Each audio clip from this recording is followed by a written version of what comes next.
Hai semuanya, ketemu lagi bareng Mihu di sini. Oh ya, kali ini Mihu akan membawakan alur cerita Donghua yang berjudul Battle Through the Heaven. Mihu mengingatkan sekali lagi ya bahwa konten ini full spoiler. Tanpa lama-lama lagi, yuk langsung aja kita masuk ke isi ceritanya.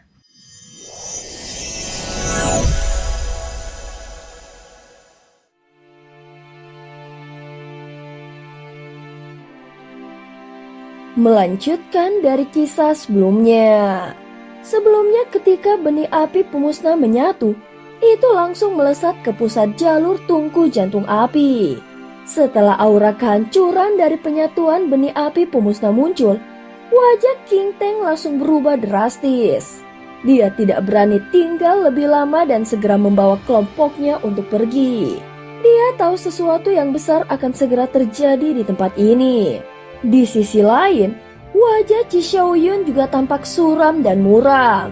Dia sangat terguncang karena salah satu jantung api miliknya yang paling berharga telah direbut oleh Hua Yaofei sebelumnya. Sehingga hatinya dipenuhi ketidakberdayaan. Dengan kekuatan dirinya saat ini, dia tidak mungkin bisa mengalahkan Hua Yaofei dan merebut kembali jantung apinya. Kini kecuali sosok Xiaoyan, semua orang telah mundur dari area jalur tungku jantung api, seolah-olah tidak ada yang berani bertahan di dalamnya.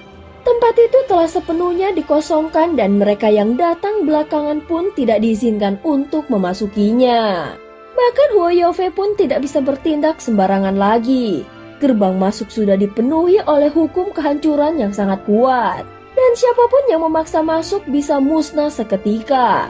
Hua Yaofei hanya menggerakkan jarinya sedikit dan pintu masuk mendadak membesar. Melalui celah itu, dia bisa melihat sedikit gambaran dari kondisi di dalamnya. Dia sendiri juga penasaran, apakah Xiaoyan benar-benar punya kekuatan untuk menaklukkan jantung api pemusnah itu. Sementara itu di dalam jalur tungku api tatapan Xiaoyan tampak serius. Saat ini tubuh utama dan avatar Yuan Shen-nya telah sepenuhnya bergabung menjadi satu. Tentu saja dia telah mempersiapkan segalanya. Namun sebelum sempat melakukan apapun, dari tengah jalur itu tiba-tiba meledak kekuatan penghancur yang bisa memusnahkan segalanya. Secara naluriah Xiaoyan segera melompat mundur dengan kecepatan penuh. Untung saja dia sudah memprediksi hal ini sebelumnya. Ledakan itu berasal dari benih api yang sebelumnya dia telan. Kini badai itu meledak di titik pusat dan memaksa semua api pemusnah untuk menampakkan dirinya sepenuhnya. Api yang mengerikan itu mulai menggerogoti tubuh fisik Xiaoyan. Meski kekuatan kehancuran itu begitu dahsyat, beruntung Xiaoyan sudah lebih dulu menelannya dan mempelajarinya, sehingga tubuhnya memiliki sedikit kekebalan. Namun tekanan itu tetap membuat darahnya bergolak hebat dan kulitnya mengalami banyak luka. Meskipun demikian, luka-luka ini tidaklah fatal baginya. Setiap jantung api yang ingin dia taklukkan memang memiliki kekuatan yang luar biasa. Kekuatan itu berasal dari sisa-sisa kekuatan pemilik sebelumnya yang masih tertinggal. Namun bahkan kekuatan yang ditinggalkan itu tetap memberi tantangan berat kepada para pewarisnya. Saat ini Xiaoyan menarik nafas dalam-dalam. Di tengah kekuatan kehancuran ini, dia terus memikirkan solusi untuk bisa menaklukkan jantung api yang begitu mendominasi ini. Dia harus menggunakan caranya sendiri agar mendapatkan pengakuan dari api tersebut. Pada saat yang sama, badai api terus mengamuk liar di sepanjang jalur tungku jantung api. Di tengah-tengahnya, berbagai warna api bercampur dan berputar hebat membentuk inti pusaran. Dari sana terpancar gelombang energi yang sangat unik. Saat melihat ini Xiaoyan langsung tahu, itulah jantung api pemusnah yang sesungguhnya. Sekarang tugasnya adalah menerobos badai api itu dan masuk ke pusatnya lalu merebut api tersebut. Meskipun jalur tungku api ini tampak tak berubah, namun kekuatan badai api ini sudah berbeda total. Seketika kekuatan destruktifnya meningkat berkali-kali lipat dibandingkan sebelumnya. Bahkan dengan kekuatan tubuh Xiaoyan yang sudah ditingkatkan maksimal, ia tetap kesulitan menahan daya hancurnya. Apalagi masih ada tekanan spiritual yang luar biasa kuat di dalamnya. Tanpa berpikir panjang, Xiaoyan melangkah maju.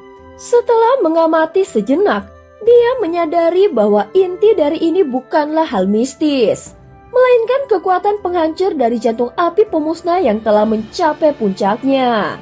Dengan satu langkah, dia memasuki badai api. Dalam sekejap api itu mencoba menghancurkannya menjadi debu.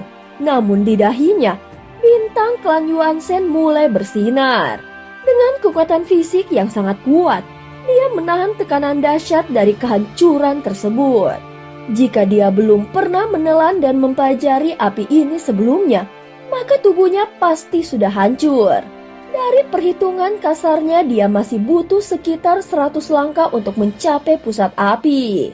Namun setiap langkah yang diambilnya, Xiaoyan merasakan kekuatan kehancuran yang semakin menggila. Kini dia sudah tidak bisa mundur lagi. Apapun situasinya, dia harus menaklukkan jantung api pemusnah. Begitu dia masuk ke dalam badai, perasaan krisis luar biasa langsung menyelimuti dirinya. Jika dia gagal, dia bisa saja benar-benar musnah di sini. Rasa krisis ini sudah cukup membuktikan betapa kuatnya pemilik jantung api pemusnah sebelumnya. Jadi orang itu pasti sosok yang sangat luar biasa di masa lalu. Bahkan makhluk apapun yang mencoba mendekat takkan sanggup bertahan di dalamnya. Itu saja sudah cukup untuk membuktikan betapa mengerikannya api ini. Xiaoyan melangkah untuk kedua kalinya. Tetapi kali ini dia harus benar-benar berpikir keras untuk bisa menempuh jarak 100 langkah itu. Bagaimana cara agar dia bisa melewatinya tanpa harus musnah? Setelah itu Xiaoyan terus melangkahkan kakinya satu demi satu. Namun setiap langkahnya membuat kekuatan kehancuran semakin membungkus seluruh tubuhnya. Kini dia bagaikan sebuah bangunan di tengah badai pasir dan perlahan pasti akan dihancurkan dari segala arah. Tubuh fisik Xiaoyan memang kuat, tetapi ini adalah pertarungan antara kekuatan hidup dan kekuatan kehancuran. Dari kekuatan hidup itulah Xiaoyan tiba-tiba memanggil kekuatan simbiosis yang misterius. Begitu kekuatan ini berputar aneh di sekelilingnya, energi hidup kembali ditarik ke dalam tubuhnya oleh kekuatan Xiaoyan. Sementara itu Qi Xiaoyun yang sudah berada jauh masih bisa merasakan perubahan ini sehingga dia langsung mengumpat pelan. Bagi sebagian orang yang tidak tahu apa yang sedang terjadi, mereka hanya merasa merinding dan tidak nyaman lalu memilih mundur secepat mungkin dari tempat itu. Saat ini Xiaoyan sudah melangkah lebih dari puluhan langkah. Langkah-langkah itu mungkin terlihat sederhana, tetapi kenyataannya langkah-langkah tersebut menguras hampir seluruh waktunya. Tubuhnya terluka di banyak tempat, namun tetap tidak runtuh. Bagi orang biasa, tidak mungkin bisa bertahan menghadapi kekuatan kehancuran sebesar itu. Tidak peduli seberapa banyak benih api yang pernah diserap, ketika sampai di titik itu mereka memang tidak layak untuk melangkah lebih jauh. Qi Xiaoyan bergumam pelan dan penuh rasa getir. Hua Yaofei yang berdiri tidak jauh darinya tersenyum kecil saat mendengarnya. Tak jauh dari situ, Ye Beijing yang selalu misterius tiba-tiba muncul kembali di samping Hua Yaofei. Kalian berdua benar-benar saudara kembar yang pantang menyerah. Bagaimana? Masih mau terus bermain api? Ye Beijing bergumam dan tersenyum sambil melirik Hua Yaofei. Mendengar ini Hua Yaofei tertawa kecil. Kau tahu semakin besar semakin berbahaya. Tetapi besar itu juga terkadang menyenangkan. Tidak semua orang menyukai yang terlalu memaksa. Secara pribadi, aku lebih suka sesuatu seperti diriku dengan ukuran yang cocok. Pas di tangan, pas pula untuk dikendalikan. Membuat orang penasaran tetapi tetap bisa dijangkau. Segera Ye Beijing tertawa pelan. Dalam strategi, mungkin kau kalah dariku. Tetapi dalam akal-akalan dan tipu daya, harus kuakui kau lebih unggul. Percakapan mereka berlangsung dengan nada yang pelan, tetapi cukup jelas terdengar oleh orang-orang yang ada di sekitar. Namun tak ada satupun yang berani ikut campur. Mereka semua tahu bahwa kedua wanita itu bukanlah orang yang bisa diganggu secara sembarangan. Dalam situasi seperti ini, berpura-pura tidak tahu adalah pilihan terbaik. Lagi pula, kalau memang mereka bisa menaklukkan jantung api pemusnah dengan mudah, seseorang pasti sudah merebutnya sejak lama. Namun kenyataannya semua orang yang sampai di titik ini sudah pernah mencobanya dan semuanya gagal. Aku telah mencoba berkali-kali. Meski memiliki 100 jantung api, aku tetap tidak mampu merebut jantung api ini.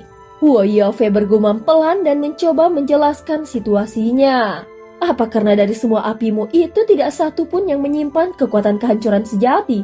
Tanya Ye Beijing sambil menatap tajam. Tampaknya itulah sebabnya kau tidak bisa mendapatkannya. Dan setelah itu, kau menunggu seseorang seperti dia datang. Lalu kau menyiapkan rencana baru dan membuat sebuah jebakan yang dipasang secara terang-terangan. Tujuan awalmu seharusnya adalah membiarkan orang lain merebut api ini dulu. Lalu kau membunuhnya dan merebutnya kembali. Jadi apakah rencanamu sudah berubah sekarang? Tatapan mata Ye Beijing perlahan menjadi dingin. Di balik kecantikannya ada aura tajam yang menembus tulang. Dia langsung menatap ke arah Huoyofe seperti sedang membaca pikirannya. Dan cerita pun berakhir. Terima kasih udah dengerin Mihu dari awal sampai akhir ya. Sampai jumpa.